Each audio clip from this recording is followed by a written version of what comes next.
Saúde da Igreja com a bendita paz do Senhor Jesus. Muito boa tarde a todos. É bom estarmos reunidos na presença do Senhor. Amém? E quero agradecer ao meu querido amigo e companheiro das batalhas espirituais, Pastor Jorge, pelo convite, e agradeço à Igreja também por uma vez mais me receberem aqui nesta tarde e estarem aqui para uma vez mais eu pregar para os irmãos. Para mim é um privilégio, espero que para os irmãos não seja cansativo, não é? Mas para mim é uma honra poder estar aqui com esta minha família espiritual, porque somos irmãos em Cristo, amém? Filhos do mesmo Deus, graças a Deus. A nossa irmã Rosalina, e vou usar uma expressão que eu cresci ouvindo esta expressão, foi promovida à glória. Promovida à glória. E um dia nós estaremos com ela na glória, seremos também promovidos. Porque para nós é uma promoção. A família, os amigos ficam enlutados, ficam tristes, a saudade, tudo isto que nós sabemos e já passamos por isto, talvez a maior parte, se não todos, já passamos por situações destas. Mas para aquele que parte é uma promoção, porque vai ficar na presença do Senhor. E eu quero estar com Ele um dia, amém? Eu quero estar com Ele, com o meu Senhor e Salvador Jesus Cristo. Glória a Deus, glória a Deus. Quem já leu o livro de Filemão? Nem todos. Mas hoje, se Deus quiser, quando sairmos por aquela porta, todos iremos poder dizer que já lemos o livro de Filemão, esta carta, porque hoje vamos lê-la toda. Amém? É bom lermos a palavra de Deus. Quando aquilo que nós falamos, às vezes está melhor, outras vezes não está tão bem, mas quando Deus fala, sempre está bem. Vamos ler então Filemão, vamos ler os versículos todos. É apenas um capítulo, não tem capítulos, é só versículos. É uma carta pequena do apóstolo Paulo a Filemão. E nós vamos ler este texto bíblico. Já todos abriram? Amém? Então diz o seguinte: Paulo, prisioneiro de Jesus Cristo, e o irmão Timóteo, ao amado Filemão, nosso cooperador, e à nossa irmã Áfia, e Arquipo, nosso companheiro, e à igreja que está em sua casa. Graça a vós e paz da parte de Deus, nosso Pai, e da do Senhor Jesus Cristo. Graças dou ao meu Deus, lembrando-me sempre de ti nas minhas orações, ouvindo o teu amor e a fé que tens para com o Senhor Jesus Cristo e para com todos os santos, para que a comunicação da tua fé seja eficaz no conhecimento de todo o bem que em vós há por Cristo Jesus. Tive grande gozo e consolação do teu amor, porque por ti, ó irmão, o coração dos santos foi reanimado. Pelo que, ainda que tenha em Cristo grande confiança para te mandar o que te convém, todavia peço-te antes, por amor, sendo eu tal como sou, Paulo, o velho, e também agora prisioneiro de Jesus Cristo, peço-te por meu filho Onésimo, que gerei nas minhas prisões, o qual noutro tempo te foi inútil, mas agora a ti e a mim muito útil, eu te tornei a enviar. E tu torna a recebê-lo como ao meu coração. Eu bem o quisera conservar comigo, para que, por ti, me servisse nas prisões do Evangelho. Mas nada quis fazer sem o teu parecer, para que o teu benefício não fosse como por força, mas voluntário. Porque bem pode ser que ele se tenha separado de ti por algum tempo, para que o retivesses para sempre, não já como servo, antes mais do que servo, como irmão amado, particularmente de mim, e quanto mais de ti, assim na carne como no Senhor. Assim, pois, se me tens por companheiro, recebe-o como a mim mesmo. E se te fez algum dano, ou te deve alguma coisa, põe isso na minha conta. Eu, Paulo, da minha própria mão o escrevi. Eu pagarei, para te não dizer que ainda mesmo a ti próprio, a mim te deves. Sim, irmão, eu me regozijarei de ti no Senhor, reanima o meu coração no Senhor. Escrevi-te confiado na tua obediência, sabendo que ainda farás mais do que te digo. E juntamente prepara-me também pousada, porque espero que pelas vossas orações vos hei de ser concedido. Saúdam-te Epáfras, meu companheiro de prisão por Cristo Jesus, Marcos, Aristarco, Demas e Lucas, meus cooperadores. A graça de nosso Senhor Jesus Cristo seja com o vosso espírito. Amém. Obrigado, Pai do céu, porque nesta tarde nós estamos reunidos para te cultuar, para te glorificar, para te exaltar, para te bendizer. Toda a adoração a ti pertence, Senhor.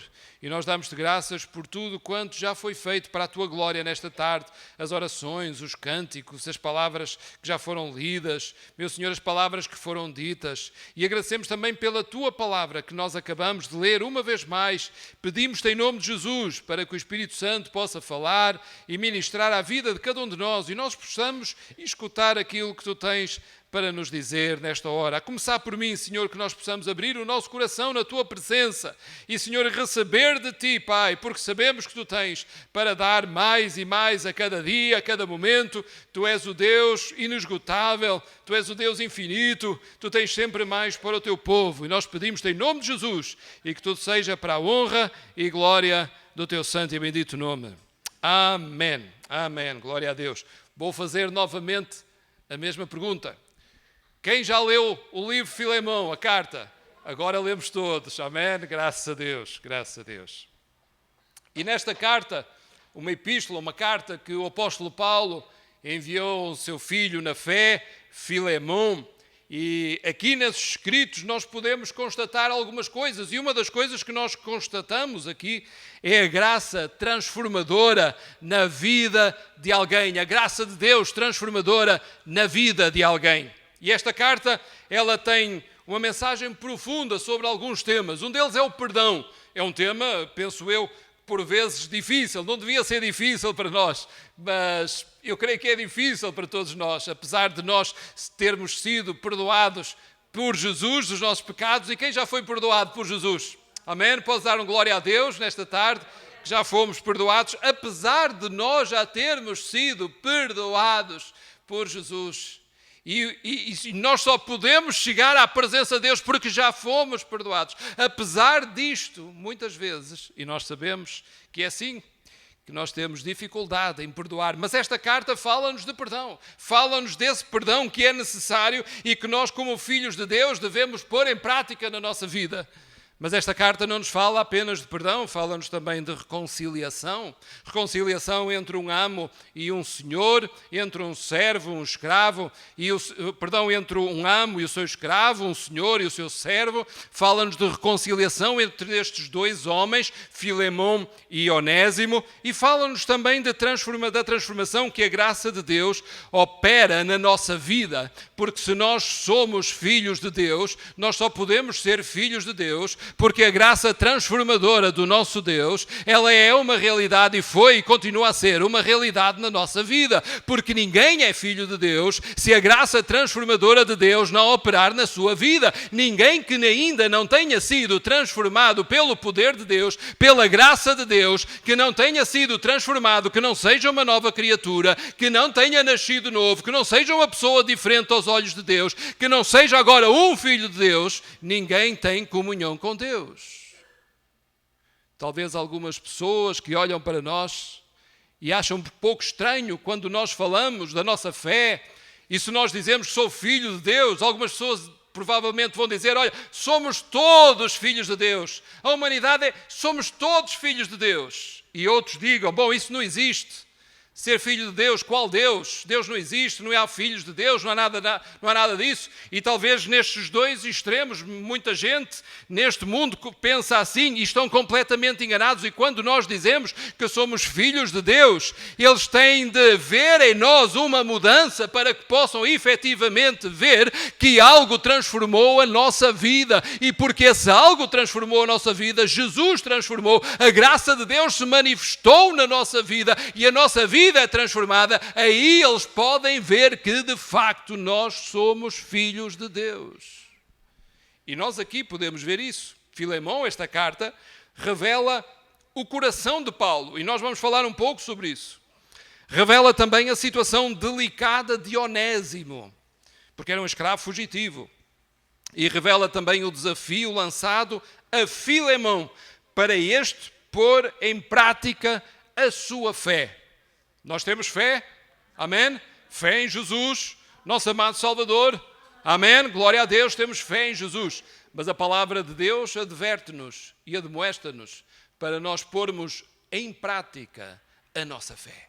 A palavra de Deus diz que fé sem obras é morta. Consequência da fé. É preciso pôr em prática. E o apóstolo Paulo estava a falar, a escrever, neste caso, a Filemão, e ele faz-lhe um desafio para ele pôr em prática a sua fé. E nós somos desafiados em cada dia para pôr em prática a nossa fé. Não podemos dizer apenas que somos pessoas de fé.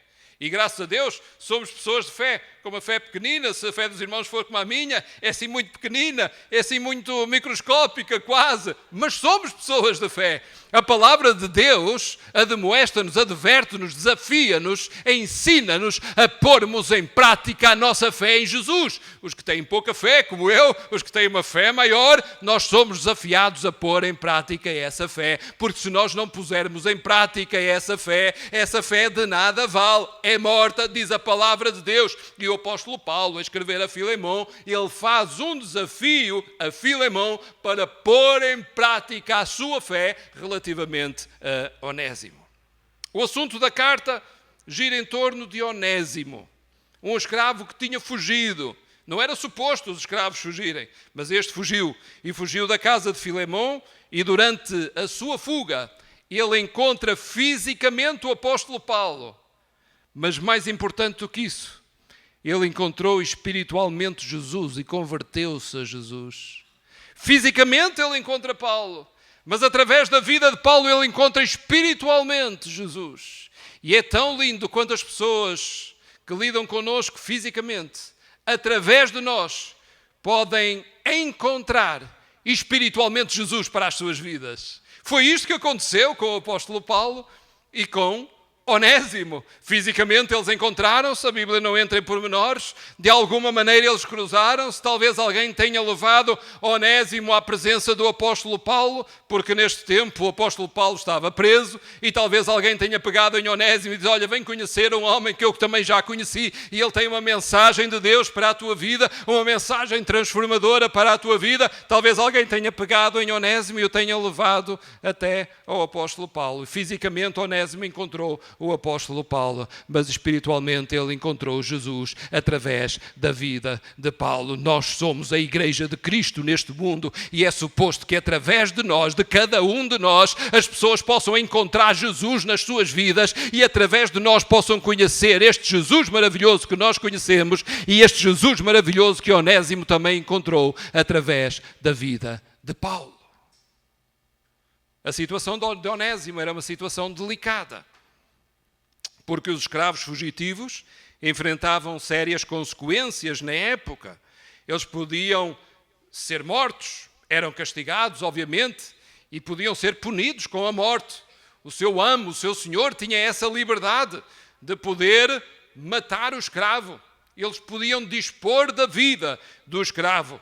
E ele estava numa situação muito delicada porque tinha fugido. As consequências nessa época eram duras, muito duras. E Paulo, a escrever a Filemão, ele faz um apelo não apenas por misericórdia, e este ponto é muito interessante. Ele faz um apelo não apenas por misericórdia, mas por uma transformação radical na forma como o Filemão vê e trata Onésimo. Não era apenas a misericórdia que Filemão deveria ter para com Onésimo, mas era uma transformação radical na maneira como o Filemão deveria olhar para Onésimo. Não tenhas apenas, e nós vamos ver isto, não tenhas apenas misericórdia do teu escravo, mas olha para Onésimo não mais como escravo, mas como teu irmão na fé.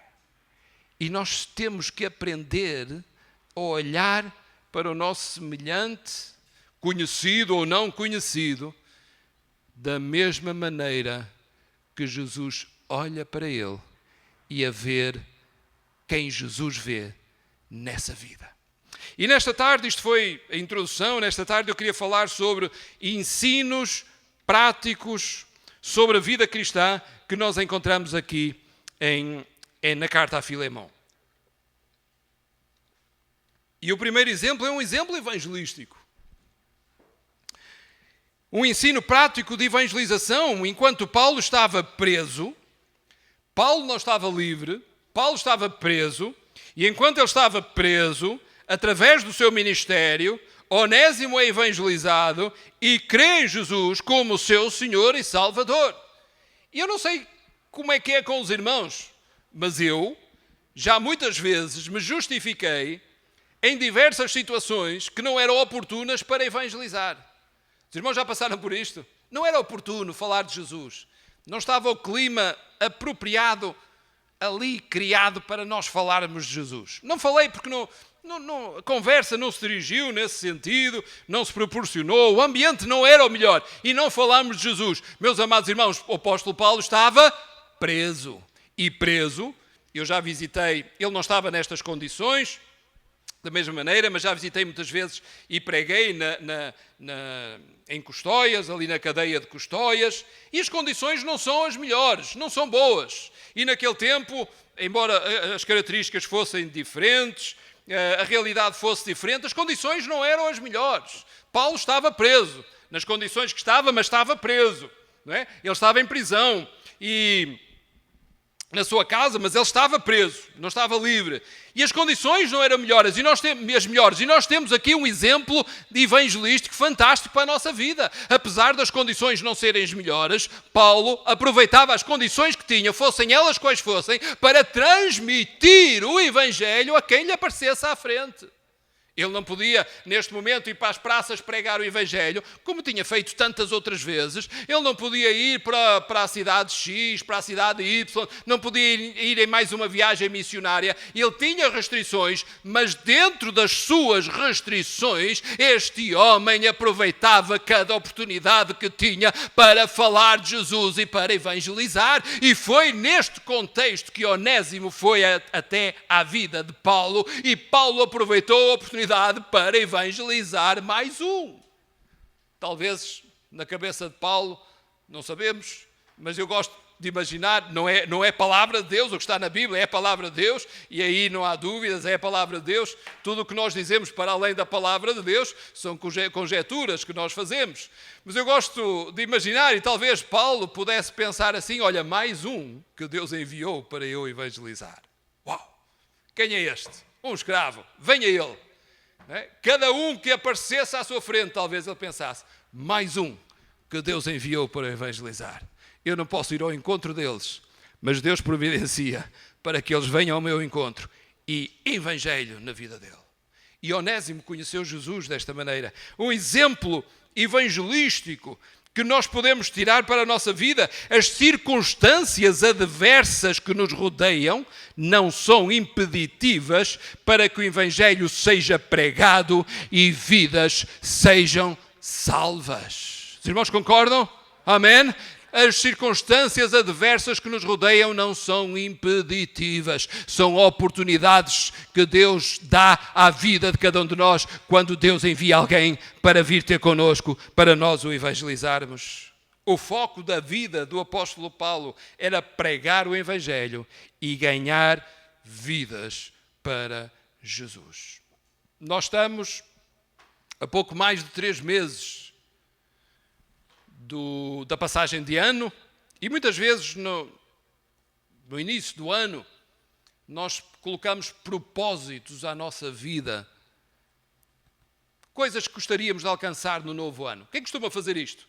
Neste ano eu gostava de alcançar isto, alcançar aquilo, alcançar esta meta, fazer esta conquista. Os irmãos costumam fazer isto? Sim? Alguns? Sim ou não? Não? Não têm objetivos? Uns sim, outros não. Eu costumo colocar objetivos para o novo ano. O que é que eu gostava de alcançar neste novo ano?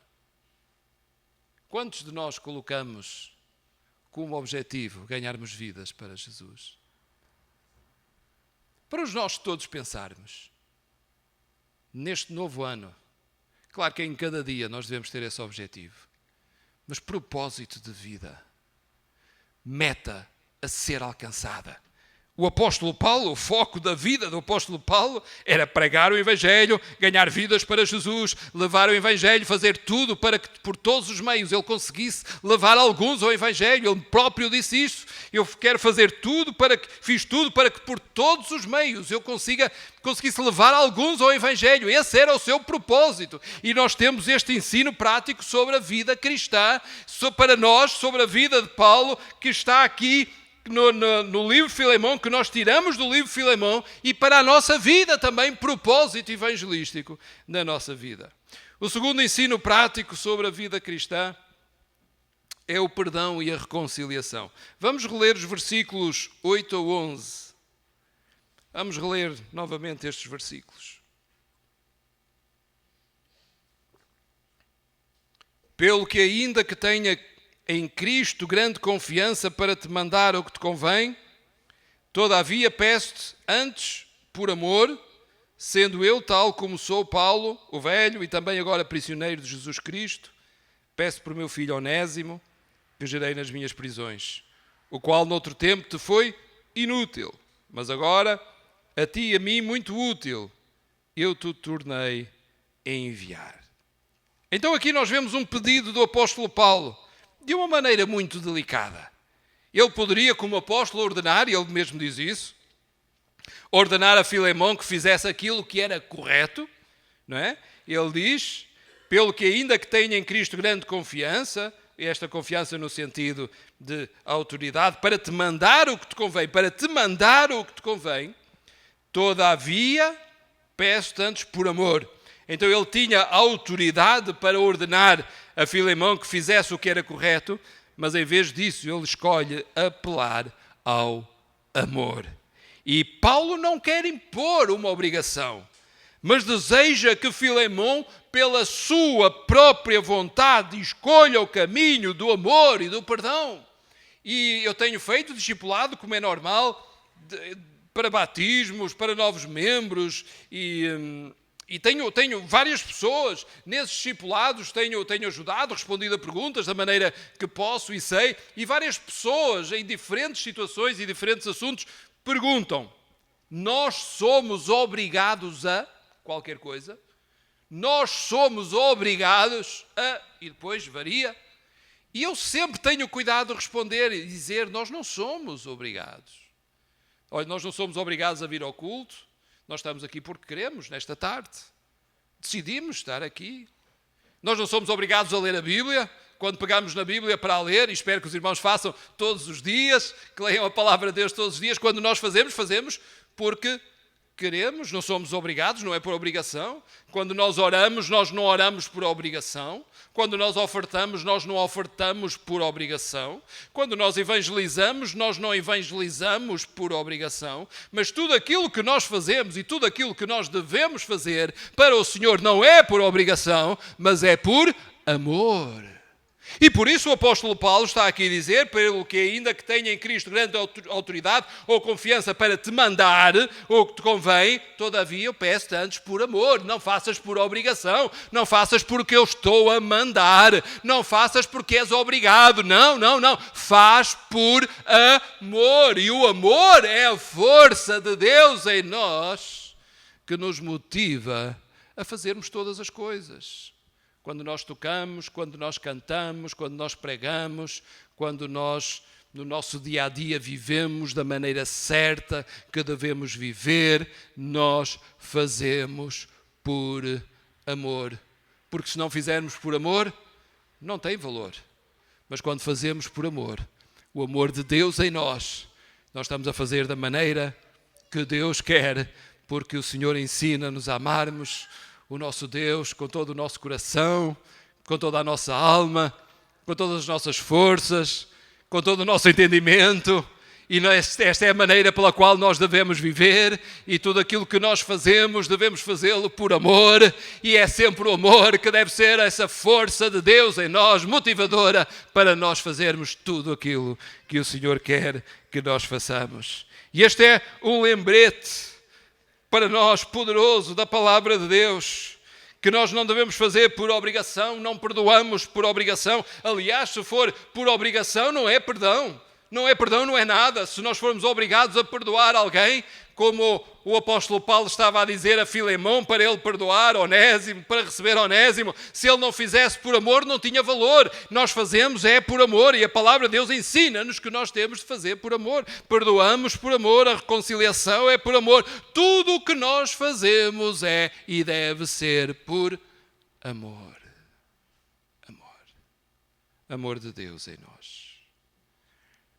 O terceiro ensino prático sobre a vida cristã que nós tiramos aqui do livro de Filemão é a nova identidade em Cristo.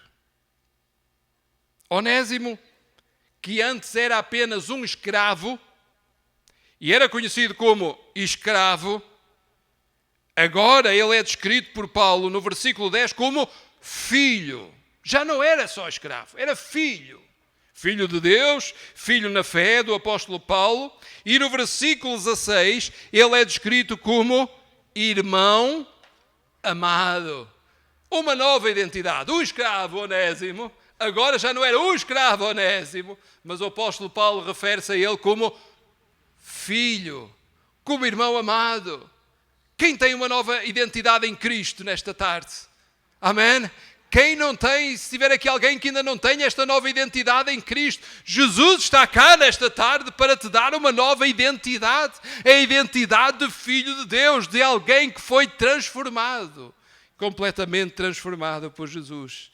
E aqui nós vemos como Jesus muda radicalmente as circunstâncias. E é interessante nós vermos que o apóstolo Paulo faz um jogo de palavras com o nome Onésimo. Os irmãos sabem o que é que significa Onésimo? Quem sabe? Alguém sabe? Onésimo significa útil. Útil. Onésimo era o significado do nome útil. Mas o apóstolo Paulo diz que aquele que era útil de nome era inútil no passado. Versículo 11, vamos ler novamente para os irmãos se situarem. O qual noutro tempo te foi inútil, mas agora a ti e a mim muito útil. Eu te tornei a enviar. Aquele que era inútil no passado, devido provavelmente às suas ações, mas entretanto, pela graça de Deus, a sua vida foi transformada e tornou-se útil, não apenas de nome. Não era o escravo que tinha o nome útil, mas o apóstolo Paulo está a dizer, independentemente do nome que ele tenha, ele era de facto inútil, mas agora, porque ele conheceu Jesus, porque a graça transformadora de Jesus operou na sua vida, porque ele agora é um novo homem, porque ele agora nasceu de novo, porque ele agora tem uma vida transformada. Aquele que no passado era inútil, ele agora tornou-se muito útil. Eu não sei quantos de nós, no passado, sem Jesus, fomos apelidados ou fomos considerados inúteis neste mundo. Talvez muitos de nós. E talvez alguns ainda para o mundo sejam inúteis, mas aquilo que Jesus fez em nós é tornar-nos úteis aos seus olhos. E o apóstolo Paulo está a falar disto. Olha, aquele que por acaso se chama útil, mas que te foi muito inútil no passado, ele agora é muito útil, tanto a ti como a mim, muito útil. Porquê? Porque Jesus transformou a sua vida. Jesus transformou a sua vida. E isto reflete a transformação que Cristo opera nas nossas vidas. A vida de Onésimo ganhou um novo significado após a sua conversão. E para nós, igualmente, aqueles que eram inúteis para o mundo ou para os padrões humanos tornaram-se úteis para Deus e para a sua obra. Quando alguém te disser que és inútil, rejeita isso em nome de Jesus. Porque a palavra de Deus ensina-nos que nós agora somos muito úteis para Deus e para a sua obra. Eu e tu somos úteis em nome de Jesus, porque Jesus tornou-nos úteis para a sua glória. A nossa identidade em Cristo transforma a nossa utilidade e o nosso propósito. Transforma a nossa utilidade e o nosso propósito. Em Cristo somos úteis. Em nome de Jesus nós dizemos isto e cremos na sua palavra, sabendo que o inimigo nos quer fazer acreditar que somos inúteis.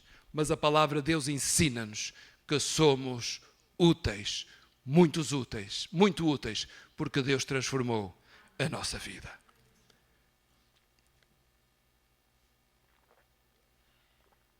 Glória a Deus. E o quarto ensino prático que nós tiramos deste texto, é sobre a intercessão de Paulo. Versículos 17 a 19 diz assim: pois que se me tens por companheiro, recebe-o como a mim mesmo. E se te fez algum dano, ou te deve alguma coisa, põe isso na minha conta. Eu, Paulo, de minha própria mão o escrevi. Eu pagarei, para te não dizer que ainda mesmo a ti próprio, a mim te deves. Muito interessante estes versículos. Se te fez algum dano, põe na minha conta. Eu vou pagar-te. Eu pagarei. E depois termina ali este contexto a dizer: para te não dizer que ainda mesmo a ti próprio, a mim te deves. Paulo oferece para pagar a dívida de Onésimo, qualquer dívida que Onésimo pudesse ter com Filemão. E Paulo está aqui a interceder por Onésimo diante de Filemão. E este ato de intercessão de Paulo é uma imagem do que Cristo fez por nós. Do que Cristo fez por nós. Tal como Paulo se ofereceu para pagar a dívida de Onésimo, que não era dele, mas Paulo está a dizer: olha, se ele te deve alguma coisa, põe na minha conta, eu próprio vou pagar. Cristo pagou a nossa dívida na cruz. E Cristo, Jesus, ofereceu-se para pagar a minha dívida diante do Pai Celestial. E se nós quisermos, por outras palavras, dizer e explicar o significado da cruz, é Jesus a dizer ao Pai Celestial, que enviou o seu Filho com esse propósito, dizer: a dívida do Ruben não mais é dele, eu vou pagar. Eu na cruz vou pagar a dívida do Ruben, do António, do Miguel, do Jorge, da Maria, da Susana, do Felisberto, da Maria, já disse, da Isabel, da Ana, de todos eles. Eu vou pagar. Se eles devem, não é se te devem, eles devem, mas eu vou pagar no lugar deles. É isto que o apóstolo Paulo está a fazer. É uma imagem, é um reflexo daquilo que Cristo fez por nós na cruz. Jesus pegou na minha dívida, Jesus pegou na tua dívida, diante de Deus Pai, colocou sobre ele e pagou a minha dívida, pagou a tua dívida, pagou a dívida de toda a humanidade diante de Deus Pai. Glória a Deus. Glória a Deus. Porque se Jesus não tivesse pago a minha dívida, e se Jesus não tivesse pago a tua dívida, eu e tu nesta tarde não estávamos aqui. Eu e tu nesta tarde não podíamos ter a esperança de um dia sermos promovidos à glória como a nossa irmã. Chegou a hora de ser promovida à glória, está na presença do Senhor. Não havia esperança para a humanidade, não havia esperança para a tua vida, não havia esperança para a minha vida, não havia esperança para ninguém, porque a dívida tinha que ser paga e nenhum ser humano podia pagar essa dívida espiritual, mas Jesus era o único que podia pagar essa dívida espiritual e Jesus pagou-a na cruz, glória a Deus. Na cruz do Calvário, Jesus pagou essa dívida espiritual. E o último ensino prático que nós vamos ver nesta tarde é uma chamada ao amor e à igualdade cristã.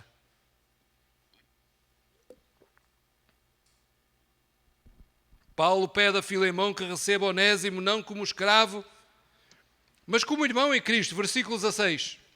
Vamos reler o versículo 16 que diz: não já como servo, antes mais do que servo como irmão amado, particularmente de mim, e quanto mais de ti, assim na carne como no Senhor. Não receba, ele saiu daí como servo, mas não recebas como servo, não. Filemão, Onésimo não é apenas o escravo. Não recebas Onésimo como escravo, mas recebe-o como irmão em Cristo. Porque ele não é o mesmo homem. Ele não é a mesma pessoa. Ele saiu daí como escravo, mas a sua vida te foi transformada. Quando tu olhas para ele, quando tu receberes, quando tu colocares os teus olhos nesse Onésimo, nesse homem, não vejas apenas um escravo, mas recebe-o como irmão em Cristo. Ainda que a sociedade diga que ele é o escravo, ainda que para a sociedade ele continue a ser o escravo, mas ele agora é exatamente como tu aos olhos de Deus. Ele é teu irmão em Cristo, igualdade cristã. E isto é revolucionário, especialmente num tempo em que a escravidão era uma prática comum e era uma prática socialmente aceita, era normal. É claro que nós agora, no século XXI, nós olhamos para a escravidão e condenamos e dizemos que isto não tem qualquer sentido, isto é uma barbaridade, isto é um atentado à vida humana, não pode ser assim, embora ainda existam muitos escravos neste mundo. Mais do que aqueles que nós pensamos. Mas naquele tempo era normal. E nesta normalidade daquela sociedade, o apóstolo Paulo está a fazer algo extremamente revolucionário.